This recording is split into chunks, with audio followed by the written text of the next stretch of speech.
PV അൻവറിനെ തല്ലാതെ KPCC അധ്യക്ഷൻ K സുധാകരനും രമേശ് ചെന്നിത്തലയും.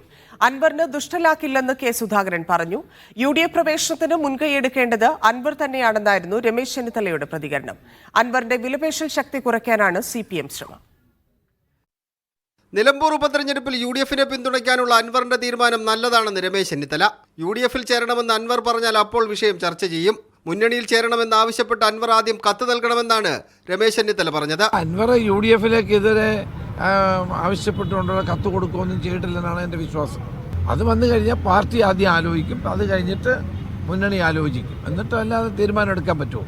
അൻവറിനെ തള്ളാതെ KPCC അധ്യക്ഷൻ കെ സുധാകരനും രംഗത്ത് വന്നു. അദ്ദേഹത്തിന് ഇഷ്ടപ്പെട്ടൊരു തന്നെ കോൺഗ്രസ് നേതാവിൻ്റെ പേര് പറഞ്ഞാൽ അതിലെന്താ ഒരു ദുഷ്ടലാക്ക് വന്നിരിക്കുന്നത്?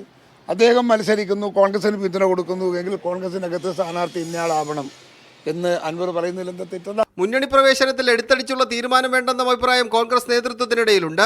അൻവറിന്റെ പിന്തുണ സ്വീകരിക്കുമ്പോഴും കരുതലോടെ നീങ്ങാനാണ് പ്രതിപക്ഷ നേതാവ് അടക്കമുള്ളവരുടെ തീരുമാനം. അതിനിടെ UDF-ന്റെ ഘടകകക്ഷി നേതാക്കളുമായി ആശയവിനിമയം നടത്താൻ അൻവർ ശ്രമിക്കുന്നുണ്ട്. ഇന്ന് വൈകിട്ട് നിലമ്പൂരിലേക്ക് മടങ്ങാനായിരുന്നു അൻവർ നേരത്തെ തീരുമാനിച്ചിരുന്നത്. എന്നാൽ കോൺഗ്രസിന്റെ ദേശീയ ആസ്ഥാനത്തിന്റെ ഉദ്ഘാടനത്തിനായി KPCC പ്രസിഡന്റ് അടക്കമുള്ള പ്രധാന നേതാക്കൾ ഡൽഹിയിൽ പോയതുകൊണ്ട് അൻവർ ഇന്ന് പുലർച്ചെ തിരുവനന്തപുരത്ത് നിന്ന് മടങ്ങി.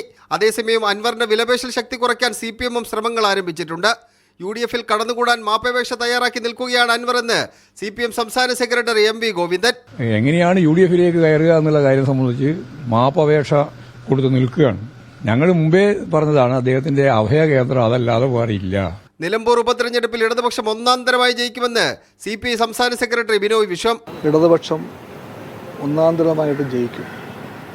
ആ ജയത്തിന്റെ മാറ്റ് ഏറെയായിരിക്കും. വെള്ളിയാഴ്ച തുടങ്ങുന്ന നിയമസഭാ സമ്മേളനത്തിൽ ഇല്ലെങ്കിലും അൻവർ സഭാതലത്തിൽ ചർച്ചയായി വരുമെന്ന് ഉറപ്പാണ്. മീഡിയ 1 തിരുവനന്തപുരം.